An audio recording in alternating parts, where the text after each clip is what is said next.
Hello दोस्तों, आज मैं आपको ज्योग्राफी से संबंधित, इंडियन ज्योग्राफी से संबंधित टॉपिक के बारे में बताऊंगा और हमारा जो शीर्षक है वह है water resources and irrigation facilities in India and water management. ये टॉपिक आपको यूपीएससी में भी पूछ सकता है और एमपीपीएससी और other state civil service examination में भी पूछे जा सकते हैं, प्रीलिम्स में भी और मेंस एग्जामिनेशन में।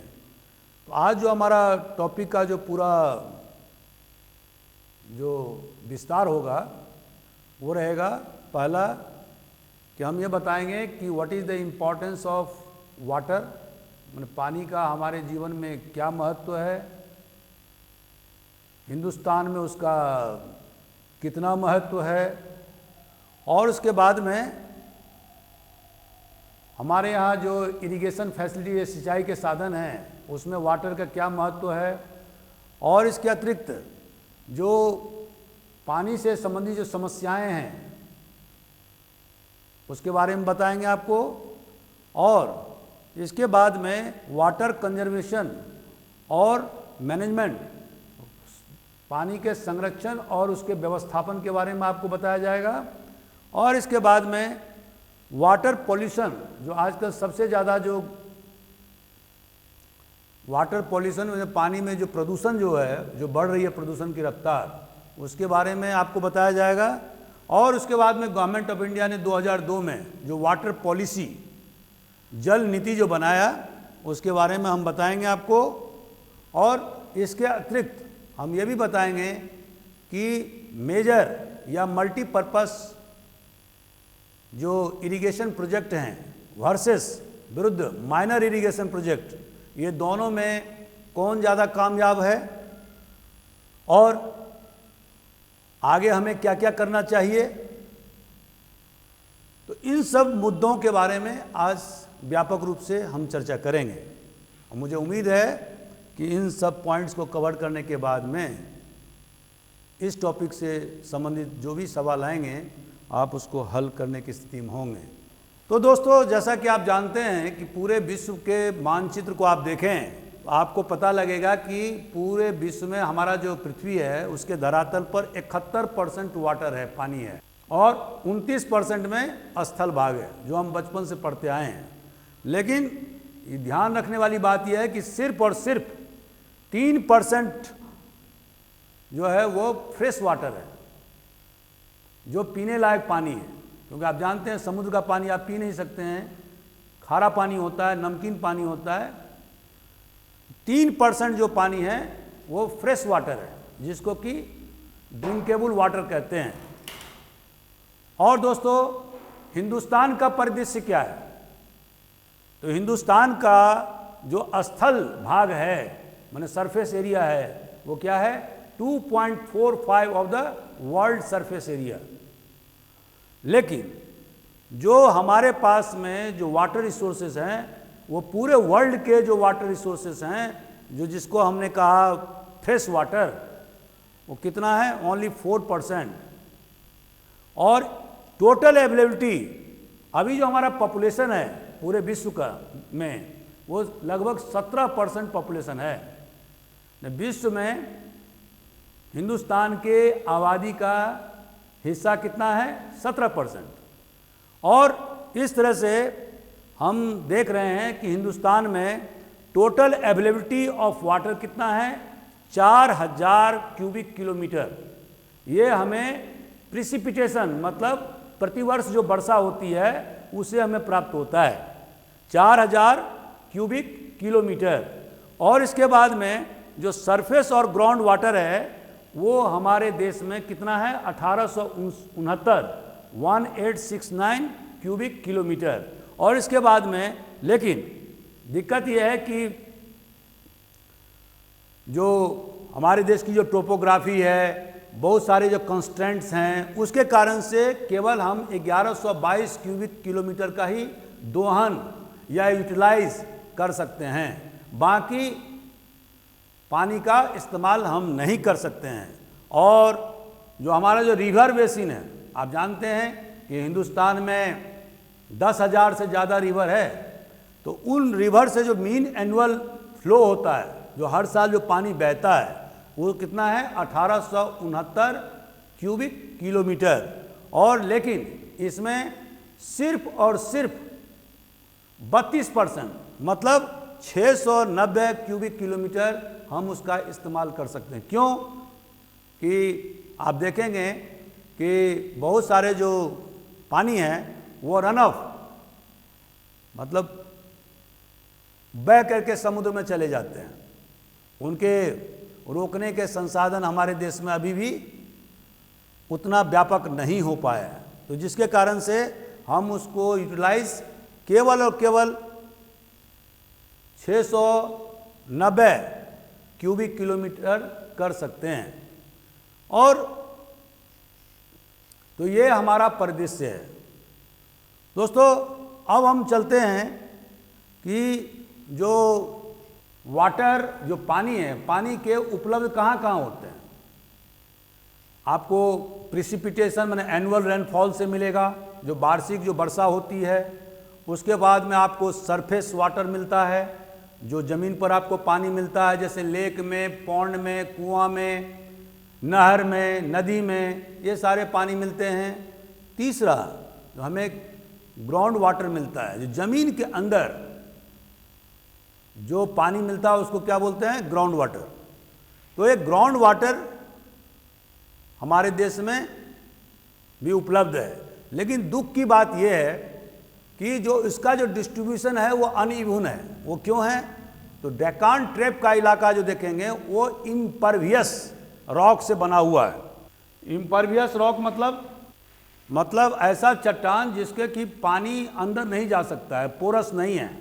तो उसके कारण से आपको डेकान ट्रैप का इलाके में और सॉदर्न इंडिया में, इवन राजस्थान में आपको ज़मीन के नीचे पानी नहीं मिलता है।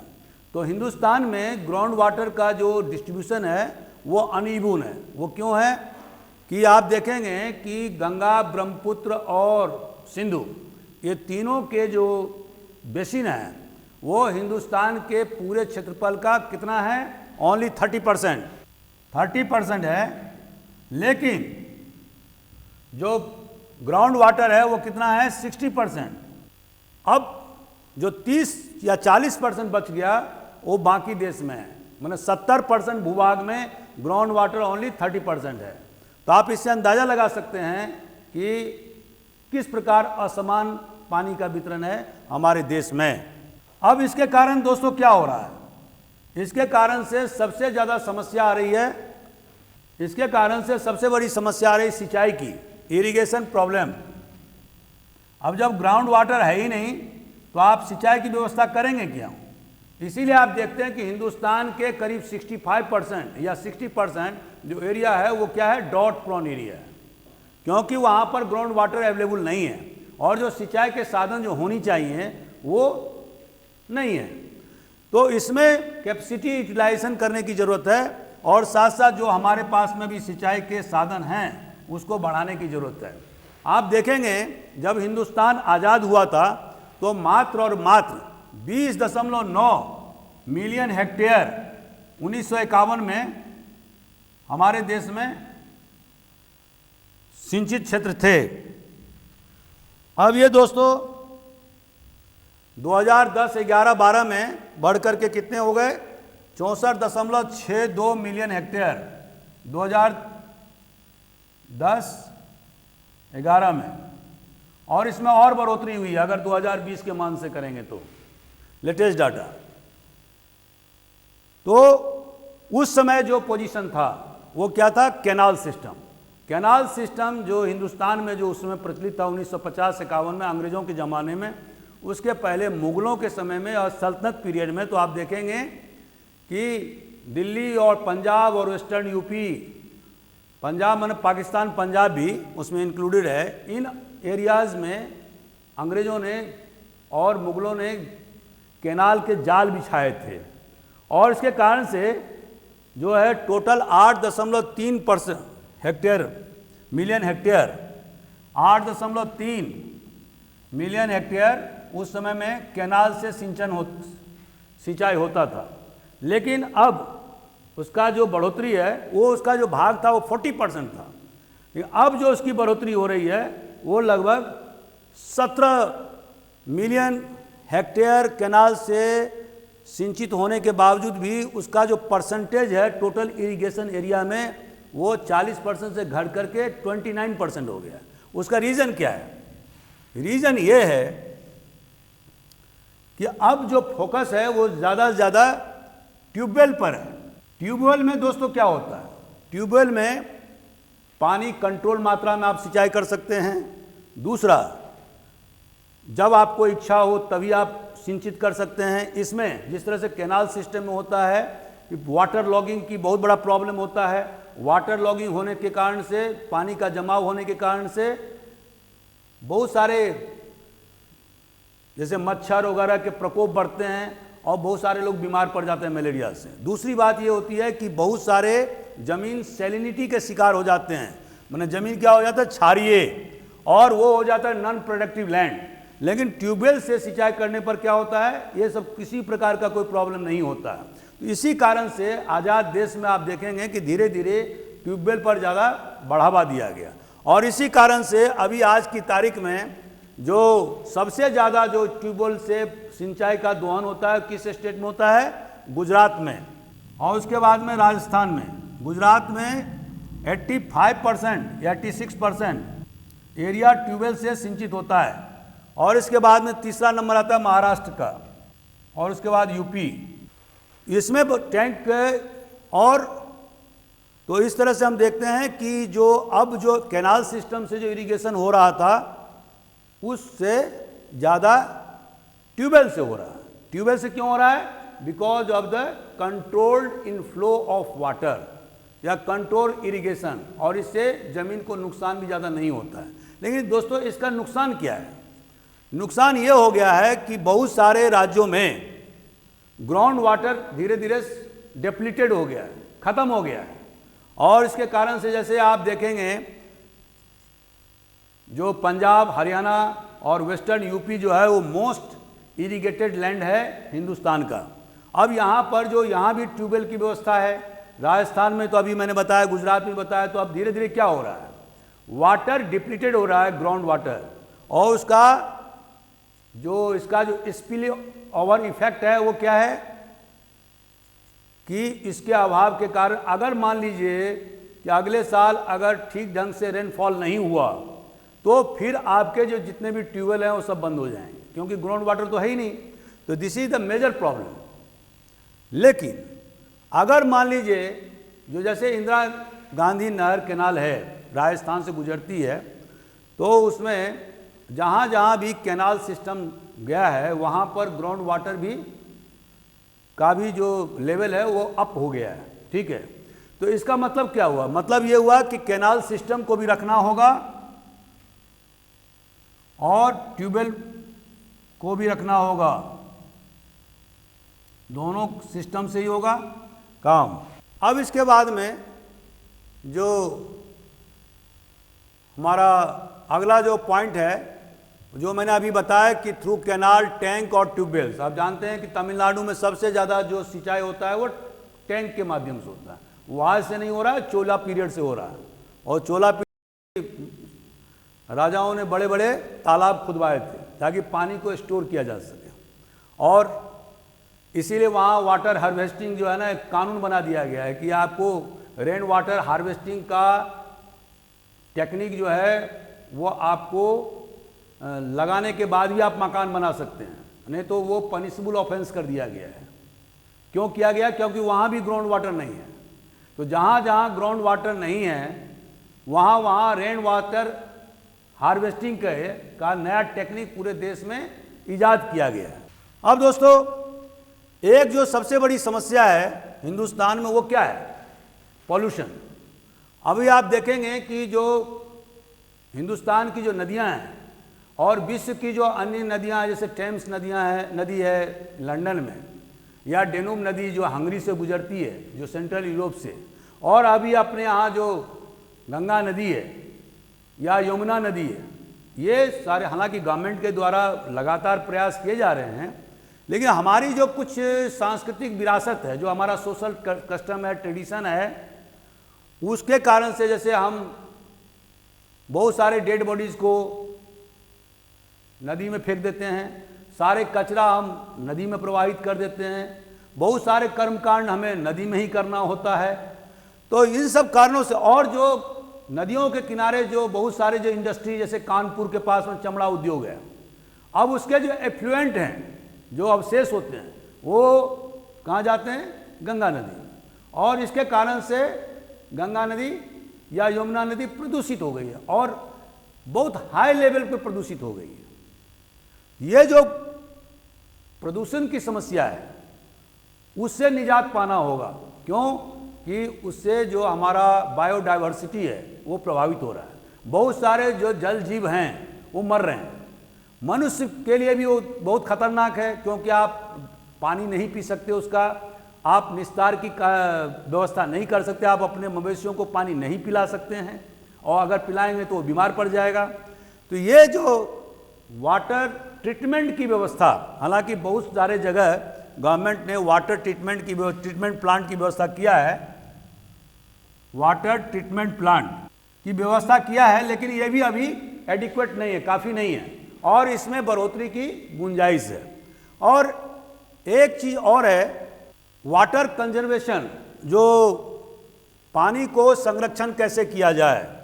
तो सबसे पहले भारत सरकार ने इसके लिए 2 बार कानून भी बनाया। 1974 में उन्होंने पॉल्यूशन कंट्रोल एक्ट बनाया था, उसके बाद में इन्वायरमेंटल प्रोटेक्शन एक्ट 1986 बनाया, लेकिन उस कानून का भी सही ढंग से अभी तक इम्प्लीमेंट नहीं हो पाया है, जिसके कारण से पॉल्यूशन की समस्या दिन ब दिन बढ़ती जा रही है। इस पॉल्यूशन की समस्या को रोकना सबसे पहला हमारा कर्तव्य है, और सरकार की भी यही पॉलिसी है। अब दोस्तों, वाटर कंजर्वेशन के लिए या पानी के संरक्षण के लिए या उसके व्यवस्थापन के लिए क्या किया गया है? सबसे पहले तो जो वाटर शेड मैनेजमेंट की व्यवस्था की गई। ऐसे एरिया जहां पर कि एक पर्टिकुलर एरिया को वाटर शेड एरिया कहते हैं, जहां पर कि आप फॉरेस्टेशन कर करके, बर्निंग कर करके, और वहाँ के जो पर्टिकुलर जो एरिया है उसके पानी को रन ऑफ होने से या भागने से, पानी को बहाव होने से रोकें, और उस पानी को वहीं पर उसका उपयोग किया जाए, और उसको आप कैचमेंट एरिया भी कह सकते हैं। तो कैचमेंट एरिया डेवलपमेंट प्रोग्राम या watershed development program government के द्वारा जोर शोर से शुरू किए गए हैं, और उसके अच्छे और व्यापक रिजल्ट सामने आ रहे हैं। ये इम्पोर्टेंट है। और इसके अलावा गवर्नमेंट ने 2002 में वाटर पॉलिसी घोषित किया, जल नीति। अब जल नीति में क्या क्या था? गवर्नमेंट ने कहा कि जो भी आप मल्टीपर्पस प्रोजेक्ट कर रहे हैं, या जो भी इरिगेशन प्रोजेक्ट आप बना रहे हैं, माइनर हो या मेजर हो, तो वहाँ ड्रिंकिंग वाटर फैसिलिटी अनिवार्य रूप से होना चाहिए। क्यों? कि अगर आप देखेंगे हिंदुस्तान में अधिकांश जनता पीने लायक पानी से मरहूम है। अगर आप दक्षिण भारत में, डेक्कान में जाएंगे, या इवन नॉर्दर्न इंडिया में, तो पानी पीने लायक आपको बहुत कम अवेलेबिलिटी है।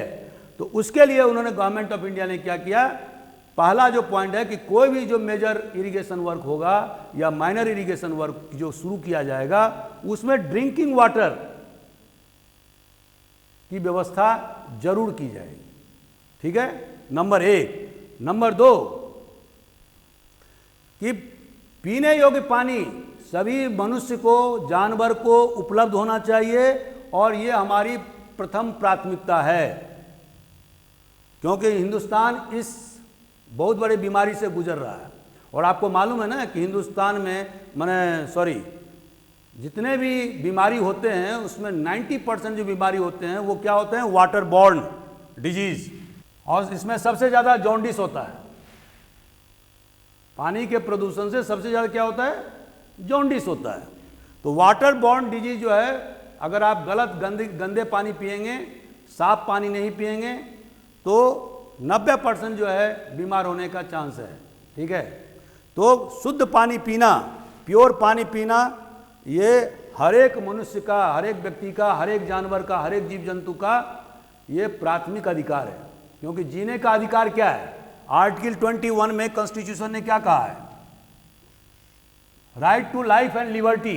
And what is life? अगर हम बीमार रहते हैं तो लाइफ थोड़े होगा, अगर हम मर जाते हैं तो वो लाइफ थोड़े होता है।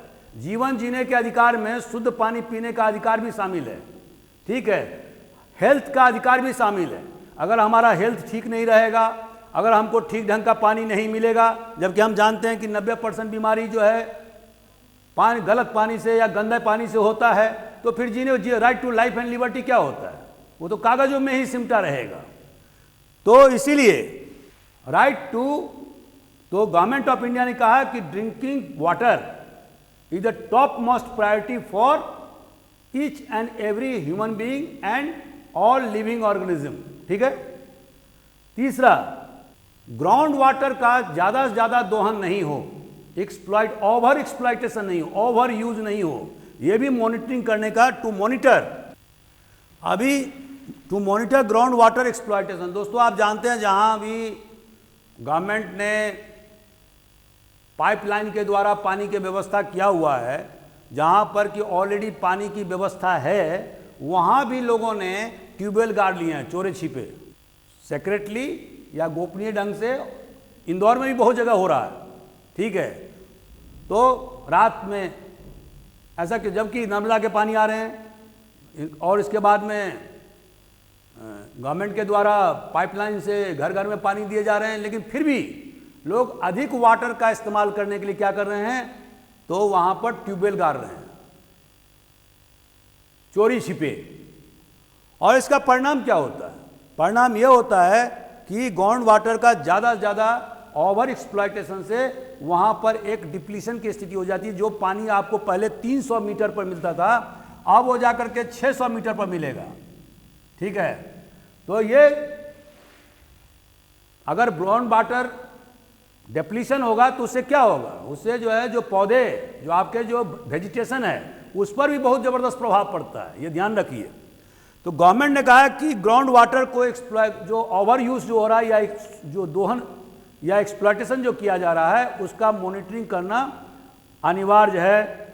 और इसीलिए सरफेस वाटर, मतलब जमीन के ऊपर जो पानी होता है, और जो ग्राउंड वाटर है, उसको सतत कॉन्स्टेंटली मॉनिटर करना, उसको रेगुलेट करना, ये गवर्नमेंट की जिम्मेवारी होगी, आम जनता की जिम्मेवारी होगी।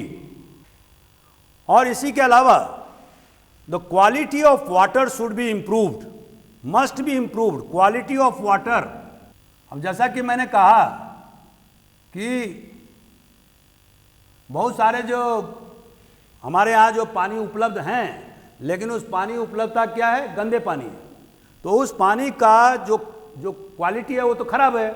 उस quality of water must be improved, उसको उन्नत बनाया जाए, ये गवर्नमेंट ऑफ इंडिया की पॉलिसी है। और इसी तरह से, इसी कारण से आपने देखा होगा कि घर घर नल योजना अभी बहुत जोर से सरकार के द्वारा चलाई जा रही है, और बिहार में तो बहुत ज़्यादा चलाई जा रही है।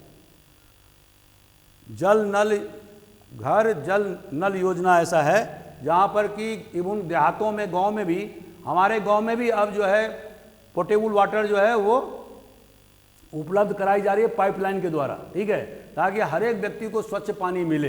ये बहुत बड़ा प्रयास है। इसके अलावा जैसे इन्वायरमेंट प्रोटेक्शन एक्ट गवर्नमेंट ने 1986 में बनाया हुआ, उसके पहले 1974 में पॉल्यूशन कंट्रोल एक्ट बनाया हुआ था, लेकिन सही ढंग से उसका इम्प्लीमेंटेशन या क्रियान्वयन भारत में नहीं हो रहा है। पानी को हम लोग क्या समझते हैं? जैसे बिहार, यूपी के लोग देखेंगे, इतनी नदियां हैं, इतनी नदियां हैं कि वहाँ पर पानी के महत्व लोग समझते ही नहीं। पानी का महत्व कहाँ लगता है? जब आप डेकांट को पानी का महत्व समझ में आएगा कि पानी क्या होता है। इसमें एक और गवर्नमेंट ऑफ इंडिया का जो रूल है कि consciousness towards the conservation of water, ये भी इसका पार्ट है कि जनता को जागरूक किया जाए, उसको अवेयर किया जाए कि how much costly and water is, उसका क्या महत्व है, ये समझाया जाए कि पानी का बर्बादी मतलब अपने जीवन की बर्बादी करना है, जीव जंतु की बर्बादी करना है। ये भी इस इस जो गवर्नमेंट ऑफ इंडिया 2002 की जो पॉलिसी है वाटर जल नीति, ये इसका अंतिम हिस्सा है। अब दोस्तों जो लास्ट में 2 पॉइंट के बारे में आपको बताऊंगा, वाटर शेड मैनेजमेंट और रेन वाटर हार्वेस्टिंग। जो ग्राउंड वाटर का जो डिप्लीशन हो रहा है, जो कमी हो रहा है, उसके लिए जोर शोर से ये क्या किया जा रहा है, 2 चीज़ पर गवर्नमेंट ने बहुत ज़्यादा फोकस किया है। वाटर शेड मैनेजमेंट, ऐसे इलाकों को, कैचमेंट एरिया को जिनका कि ज्योग्राफिकल एरिया एक ही जैसा है, एक ही जैसा उनका बेसिन है, जो भौगोलिक स्थिति है वो एक जैसा है, उनका वेजिटेशन भी एक जैसा है। तो वो जो कंटिगुअस इलाका है, वहाँ के पानी को रन अप होने से या भागने से या बहने से बचाने के लिए एफॉरेस्टेशन माने पौधे लगाने का प्रयास, कुंटूर बंडिंग जिसको कि मेड़ लगाना बोलते हैं, जमीन के ऊपर मेड़ जमते हैं ना, बंड जो मिट्टी चढ़ा करके जो आड़ बनाते हैं, छोटे छोटे टुकड़ों में उसको विभाजित करते हैं ताकि पानी बहे नहीं। और तो ये है वाटर शेड मैनेजमेंट का कंसेप्ट, जिस पर कि गवर्नमेंट बहुत ज़्यादा प्रयास कर रही है। और इसमें जनता की भागीदारी भी, एनजीओ का, खास करके हरियाली एक संस्था है, इसका भी बहुत बड़ा योगदान रहा है। उसी तरह से आपने देखा होगा कि रालेगांव सिद्धि, जो अभी आपने उनका नाम सुना होगा, जो आंदोलन में थे आपके दिल्ली में,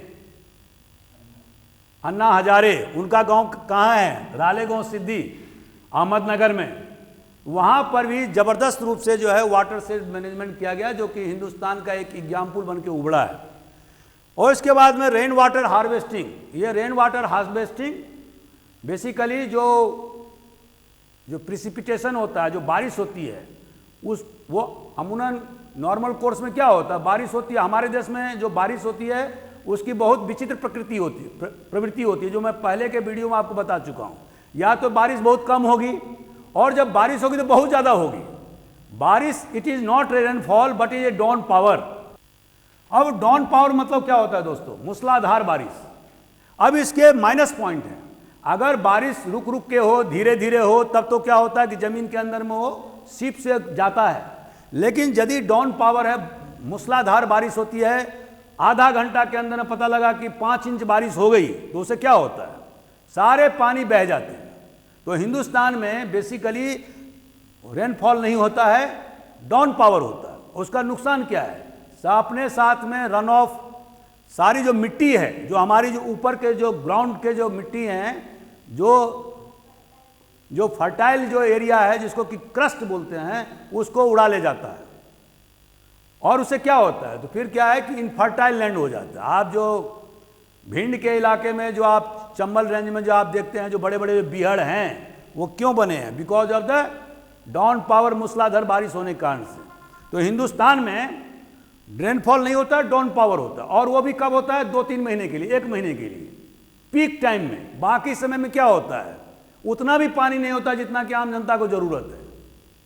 तो ये बहुत बड़ा प्रॉब्लम है। तो इसीलिए वाटर कंजर्वेशन की बहुत सख्त जरूरत है। दूसरा, अभी हिंदुस्तान में जो आप डिस्ट्रीब्यूशन देखते हैं वाटर का, या खास करके रेनफॉल का, जो मैं पहले बताया था, तो अगर आप नॉर्थ वेस्ट ईस्टर्न एरिया में जाएंगे तो 200 मिलीमीटर से ज़्यादा बारिश होती है। अगर पश्चिमी घाट और अरब सागर के बीच का जो पोर्शन है, वहाँ पर अरब सागर से लाई हुई मानसून से 200 mm से वार्षिक एनुअल रेनफॉल ज़्यादा होता है। लेकिन अगर आप जैसलमेर में पहुँच जाएं तो वो कितना होता है, 10 mm होता है annual rainfall. It is insufficient to lead a life there. तो ये जो हमारे देश में जो प्रॉब्लम है, उसके लिए ज़रूरी है कि वाटर को कंजर्व किया जाए, उसको सुरक्षित रखना बहुत ज़रूरी है। अब दोस्तों हमारा जो लास्ट पॉइंट है, major multipurpose project oblique minor irrigation project. अब जैसा कि आप जानते हैं कि 1951 में से हमारे यहाँ जो 5th 5-year प्लान शुरू हुआ, पंचवर्षीय योजना, तो प्रथम प्लान में सबसे ज़्यादा जो महत्व जो दिया गया, वो किस पर दिया गया, इरिगेशन पर। और एग्रीकल्चर पर और साथ साथ मेजर डैम पर, जो आप भाखड़ा नांगल डैम वगैरह सब देखते हैं, तो उसमें फर्स्ट प्लान में सबसे ज़्यादा जो फोकस दिया गया वो इरिगेशन पर, सेकंड प्लान में सबसे ज़्यादा फोकस दिया गया इंडस्ट्रियलाइजेशन पर, थर्ड प्लान में सबसे ज़्यादा फोकस दिया गया बेसिक इंडस्ट्रीज़ पर। ये सब क्वेश्चन आपसे पूछ सकता है, इसीलिए मैं थोड़ा थोड़ा आप लोगों को बताते रहता हूँ। तो मेजर जो उस समय में हमारे देश में बड़े बड़े मल्टीपर्पस कैनाल माने डैम, इरिगेशन प्रोजेक्ट कर सकते हैं, उसको बनाया गया। जैसे भाखड़ा नांगल, जैसे आपको दामोदर वैली, और उसके बाद में प्रोजेक्ट या Kosi project, Gandak project, Tungabhadra project, Krishna, बहुत सारे प्रोजेक्ट हिंदुस्तान में बनाए गए हैं जो बड़े मल्टीपर्पस प्रोजेक्ट हैं। उनका पर्पस क्या था कि apart from in addition to irrigation that project will provide. तो इस मल्टीपर्पस प्रोजेक्ट का मतलब क्या था? मल्टीपर्पस ये था कि इसमें इरिगेशन के अलावा इलेक्ट्रिसिटी पैदा किए जाएंगे, बाढ़ का कंट्रोल होगा, बहुत सारे काम इससे जुड़ा हुआ था। लेकिन हुआ क्या? एक तो गेस्टेशन पीरियड दोस्तों किसको बोलते हैं? गेस्टेशन पीरियड वो पीरियड होता है जिसमें वर्क कंप्लीट होता है। तो बड़े बड़े मल्टी प्रोजेक्ट जो इरिगेशन प्रोजेक्ट बनाए गए, उसका जो प्लस पॉइंट था वो तो ठीक है, जवाहरलाल नेहरू ने कहा था कि now it is the new temple of India, जब उन्होंने भाखड़ा नांगल डैम का जब उद्घाटन किया था। तो लेकिन इसके जो माइनस पॉइंट है वो क्या क्या हुए हैं? एक तो गेस्टेशन पीरियड 15 से 20 साल हो गए, और दूसरा जो बाढ़ कंट्रोल का जो उद्देश्य था वो क्या हुआ है? इतने ज्यादा नदियों में सिल्टेशन हो गया कि उसके कारण से नदियां क्या हो गई? उथली हो गई, और वो बाढ़ रोक नहीं पाई। जैसा कि उसका एक सिंपल सा उदाहरण है कोसी प्रोजेक्ट। अब आप कोसी प्रोजेक्ट 2011 में आपने देखा पूरा तटबंध तोड़ दिया, 11-12 की घटना है, और पूर्वी तटबंध के टूटने से सहरसा और पूर्णिया डिस्ट्रिक्ट पूरी तरह से जलमग्न हो गया, और बहुत करीब उसमें से पानी 3-4 साल तक तो निकला ही नहीं, और सब लोग बेघर हुए, क्योंकि इतना ज़्यादा वाटर बॉडी जो नेपाल से आया था उतना जमा था, वो सारे पानी जो है वो पूर्वी क्षेत्रों में फैल गया। वो क्यों हुआ? बिकॉज ऑफ द सिल्टेशन, क्योंकि कोसी नदी में सबसे ज़्यादा सिल्टेशन होता है हिंदुस्तान की नदियों में, अगर आप देखेंगे, और उसके कारण से नदियां क्या हो गई? उथली हो गई। तो ये जो कंसेप्ट था कि इससे बाढ़ नियंत्रित हो जाएगा, वो कंसेप्ट कंप्लीट नहीं हुआ। बिजली की जहां तक खपत की बात होती है, जो बोले कि बिजली पैदा होता है, हाइड्रो इलेक्ट्रिसिटी, कि इससे बिजली उत्पादन होगा, तो हाइड्रो, इसके बताया गया कि हाइड्रो इलेक्ट्रिक एकदम साफ बिजली होता है, प्योर होता है, इसमें प्रदूषण नहीं होता है। That is right thing, but the cost of production is more than the thermal electricity. जो कोल से पैदा होते हैं या न्यूक्लियर्स होंगे, उससे ज़्यादा कॉस्ट इसमें बैठता है। ठीक है, तो अब गवर्नमेंट का ध्यान क्या है कि जो माइनर प्रोजेक्ट है, और तीसरी बात जो बड़े बड़े जो कैनाल जो इसमें जो बड़े मल्टीपर्पस प्रोजेक्ट में बने हैं, उसके अपने माइनस पॉइंट हैं। वो क्या हैं?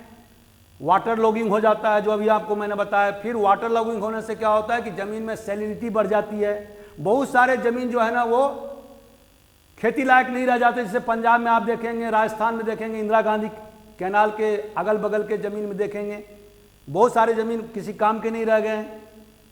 तो उन सब चीज़ों से बचने के लिए अब माइनर इरिगेशन प्रोजेक्ट पर बढ़ावा दिया गया, और इसके कारण से आप देख रहे हैं कि खास करके ट्यूबवेल और टैंक, और अभी मैंने आपको बताया गुजरात में 86% जो इरिगेटेड लैंड है वो किससे होता है? पूरे इरिगेशन का, इरिगेटेड लैंड का 86% जो इरिगेशन होता है वो कहाँ से होता है? ट्यूबवेल से, और राजस्थान से, जो मैंने आपको बताया। अब इसी तरह से देश में अभी बिहार, हिंदुस्तान के पूर्वी इलाके जैसे बिहार है, बंगाल है, असम है, इन सब में जो है ट्यूबवेल को ज़्यादा प्रोत्साहन दिया जा रहा है माइनर इरिगेशन के रास्ते से। उसका कारण क्या है कि वहाँ पर आपको बताया मैंने कि वाटर जो है वो ग्राउंड वाटर बहुत ज़्यादा है, because of the precipitation, because of the largest water body with in the Gangetic basin, Brahmaputra basin and Indus basin, जिसमें कि अभी अपने हिंदुस्तान के सतलज, रावी ये आते हैं, उसको इंडस बेसिन कहते हैं। अधिकांश हिस्सा तो पाकिस्तान में चला गया। तो अब जो है वो इरिगेशन जो है वो उसका बेसिक जो पर्पस है जो कंसंट्रेशन वो किस पर है, माइनर इरिगेशन पर। तो ट्यूबवेल के माध्यम से इरिगेशन किया जाए, उसमें क्या होगा, एक तो कंट्रोल रहता है, आपको कब पानी देना है, कितनी मात्रा में देना है, वो आपके हाथ में कंट्रोल में है। तो हिंदुस्तान में इसका बढ़ावा हो रहा है। इसी कारण से आप देखते हैं कि आज़ादी के समय में जो कैनाल के द्वारा जो इरिगेशन 40% होता था, अब क्या हो रहा है, अब वो घट करके उसका जो परसेंटेज है वो 29% हो गया है। और जो इरिगेशन थ्रू जो ट्यूबवेल के द्वारा जो पहले उसका जो भाग था वो कम था, वो अब बढ़कर के 64% के लगभग में पहुंच गया। Understand my point? तो इसमें बढ़ावा हुआ।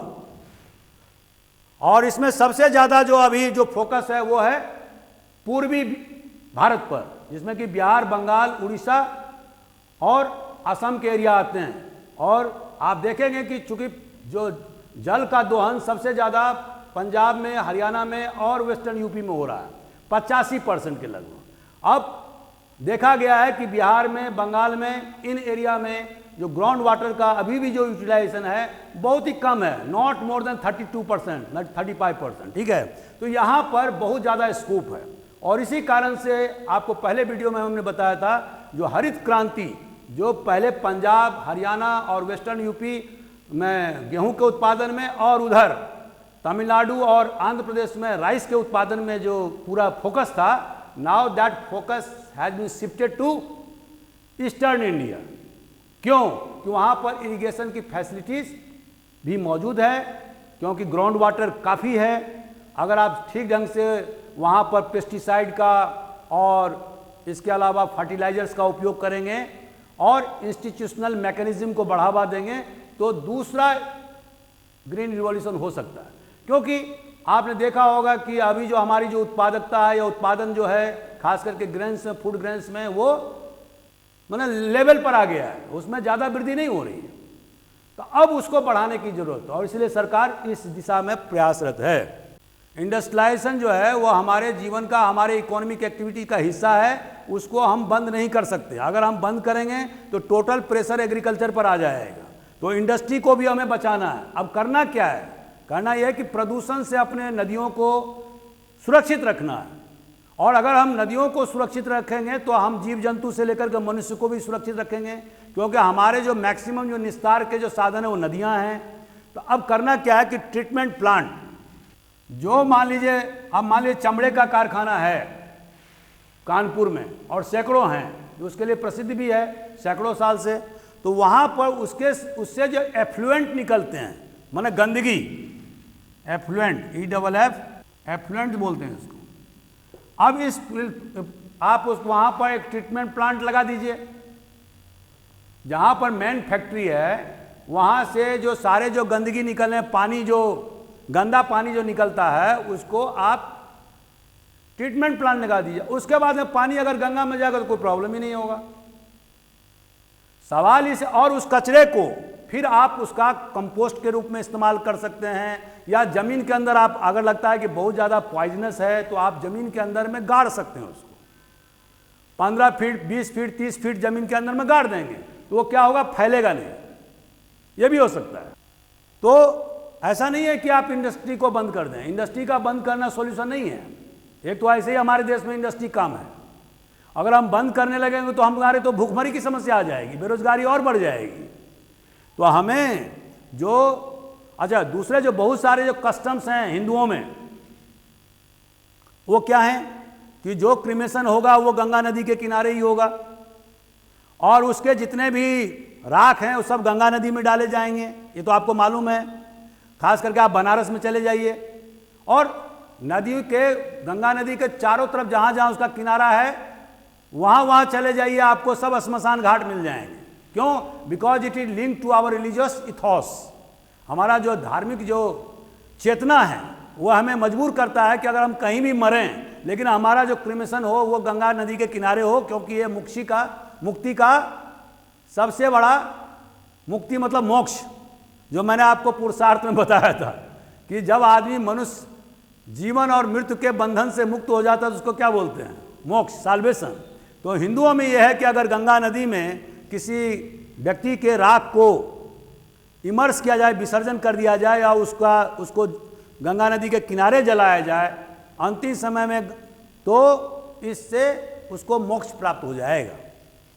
तो ये जो धारणाएं हैं, हालांकि इस धारणा को बदलना बड़ा मुश्किल काम है, बिकॉज ये हमारे पूरे संस्कार में इनग्रेंड है, लेकिन फिर भी कुछ व्यवस्था की जा सकती है। जैसे वहाँ भी ट्रीटमेंट प्लान किए जा सकते हैं, जहाँ जहाँ ये क्रिमेशन ग्राउंड बने हैं वहाँ भी ट्रीटमेंट प्लान किए जा सकते हैं। तो ये बहुत बड़ा टास्क है जिसको कि जनता को भी और सरकार को, दोनों को मिलकर पूरा करना होगा। केवल अकेले सरकार के बस की बात नहीं है, हिंदुस्तान के एक एक बच्चे को जागरूक होना पड़ेगा। और जिस तरह से प्रेशर ऑफ पॉपुलेशन हो रहा है, पहले तो क्या था, पॉपुलेशन हिंदुस्तान में कम था। यदि आप अकबर के पीरियड का देखेंगे तो उस समय में हिंदुस्तान का पॉपुलेशन कितना था।